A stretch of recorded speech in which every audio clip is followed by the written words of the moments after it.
Let me go back to my philosophy lecture days. Yeah.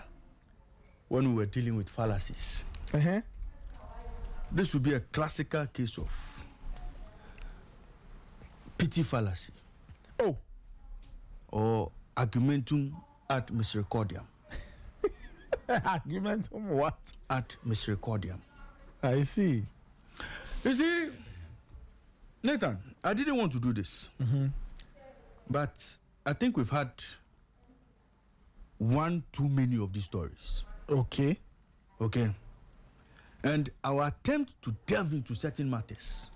You see, Nathan, I can understand Ali Jara. I can understand what he feels right this moment. So, Nathan, when you have teammates like Sebastian Barnes, Sami Kufo, Mohamed Gago, Neo Datelamte, Daniel Ado, Isaac Asare. Yeah. When you have teammates like this, my good friend Kakuramo, Augustine Ahimfu, when you once had teammates like this, so promised at juvenile level, and moved on to become great players, Sike Akuno and the likes, I am sure if you know the talent you had at the time, and because of one misfortune or the other, you've not been able to make it like they've made it, you'll be frustrated at a point. You'll be depressed. You feel sad. Okay? So I can understand him. If he's dealing with that kind of feeling. Okay? If he's dealing with that kind of emotion. And all these players I've mentioned, those were his teammates. Right from 1991 to 93, those were his teammates. Okay? Some of them have become stars. Some of them became world-class players. And looking at the talent Ali Jara had at the time, everybody knew this was a player destined for the top. So for him to have dropped the way he dropped because of that accident, that injury, I think that he will feel sad watching some of his colleagues and looking at his plight today. Okay. But Nathan, that situation Ali Jara finds himself should not drive him or lead him to sound ungrateful. Okay? It should not push him into realms of ungratefulness. You see, I paid attention to the words of Ali Jara and the kind of things he said. Nathan, the man says, it has been 32 long years since the unfortunate incident that changed my life forever while serving in the line of duty.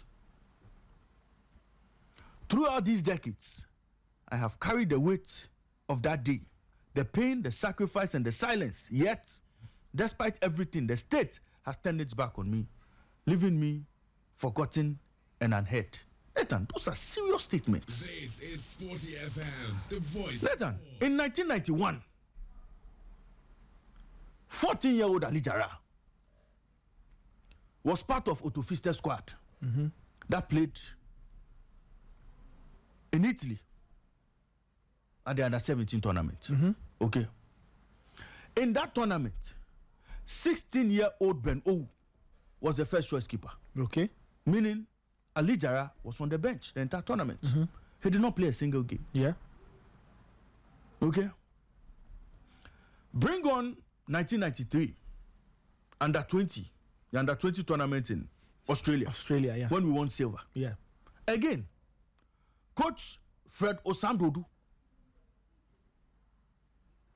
kept faith in Ben O as the first goalkeeper. Sporty FM. Okay. Again, Ali Jara, then 16, was on the bench. Then we went to Japan 1993. So that tournament was in March. In August, we went to Japan.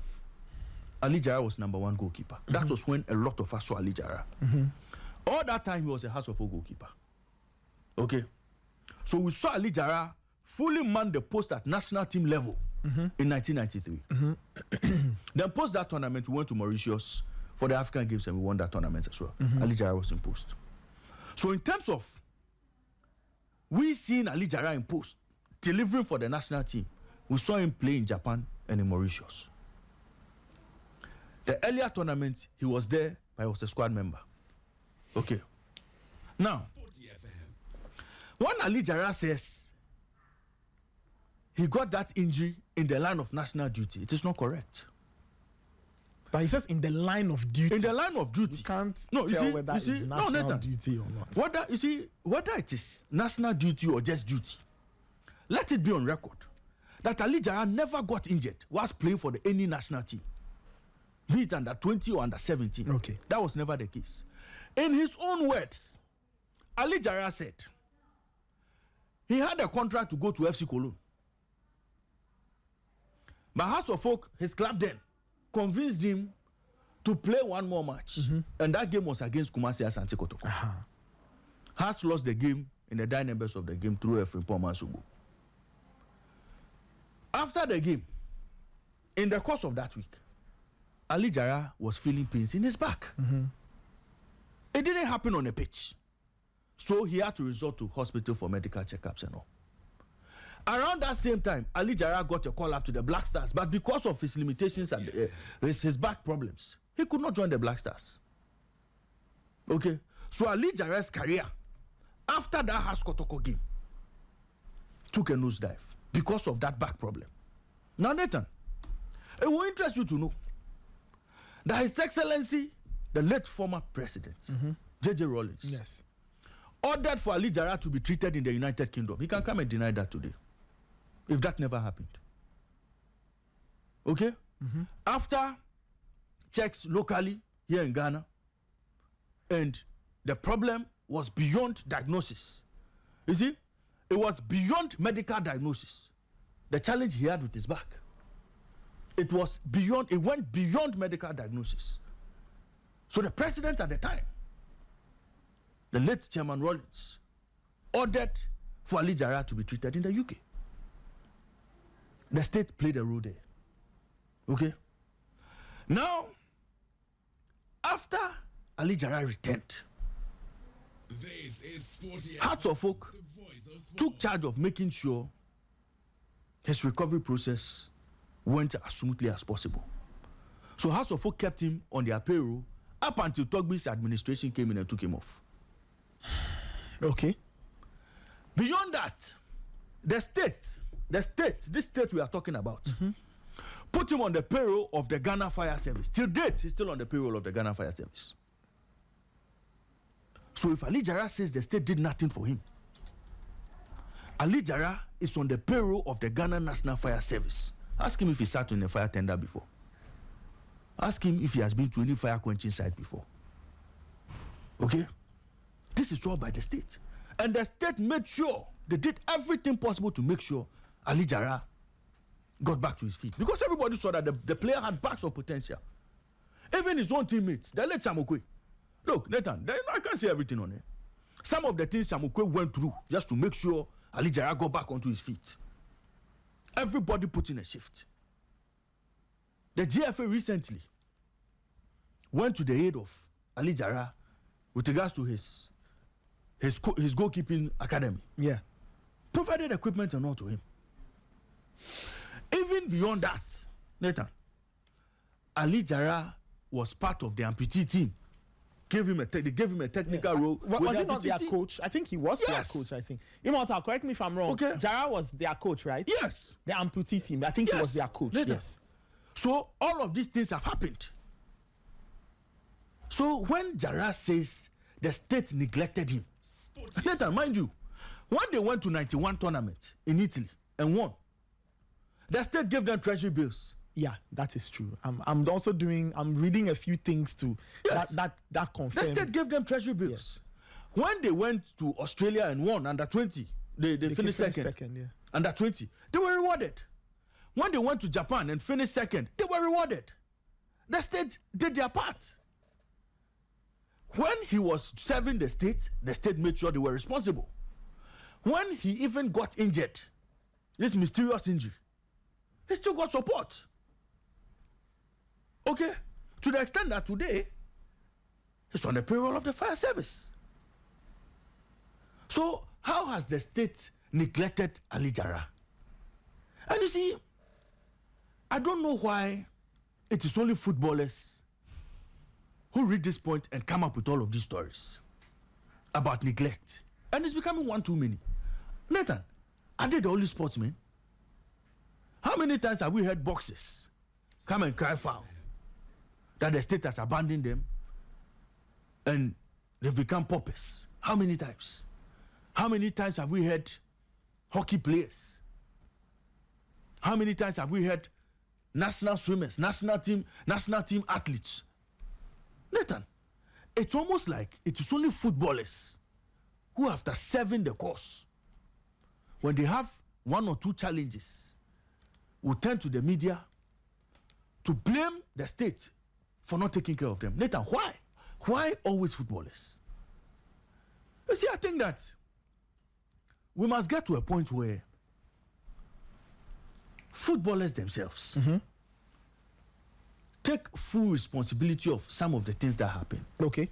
And find ways by which some of these issues can be addressed rather than go to the media. Look, when Ali Jara was playing for Hearts, and he himself said he had a contract to go to FC Cologne, but Hearts held him. This is 48. If there's anybody who should be responsible for taking care of Ali Jara till date, it should be House of Folk.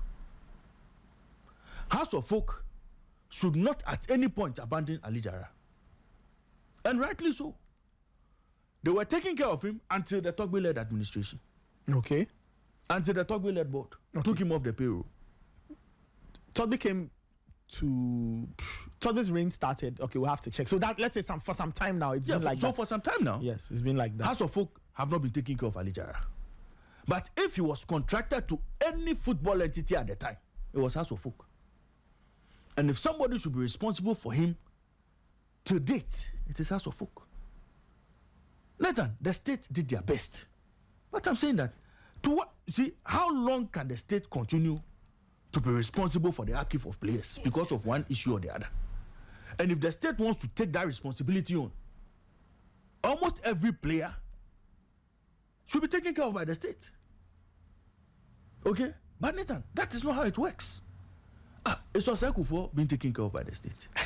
Sami Tuga. Sami Tuga. No. Sebastian Barnes. No. Augustine Ayinfo. No. No, you see, Nathan, let's manage some of these things well. I feel that if Ali Jara needs help at this moment, there are ways he can seek support. GFA Cares just came recently. GFA Cares. There's a platform like that. Yeah. If he genuinely has consent, he can go to the GFA. But see, when you throw the state under the bus in this manner, it is not fair. Because all through his back issues, the state has been responsible. I think that, Nathan, Ali Jara owes the state an apology. He has to apologize to the state for this comment because it is not fair. It's a very unfair comment to make. And you see, when you do things like this, it creates or it forms opinion in the minds of other footballers who are playing for the national team and all. As if to say, well, if you play for Ghana and something happens to you, they will abandon you. That is the subtle perception it carries. Ali Jara shouldn't do this. He deserves all the respect he needs as a former Ghana international. But he should manage some of these things well. Because people who would want to help you, knowing some of these things, it could be a drawback for them. Because they may come back to say, well, you may not even appreciate what we'll do for you. Jarrah shouldn't do this. Jarrah shouldn't do this at all. And I'm very disappointed. Nathan, the state supported Jarrah through his crisis. And Jarrah cannot point his left hand at the state. No way. Nathan, I rest my case on this matter.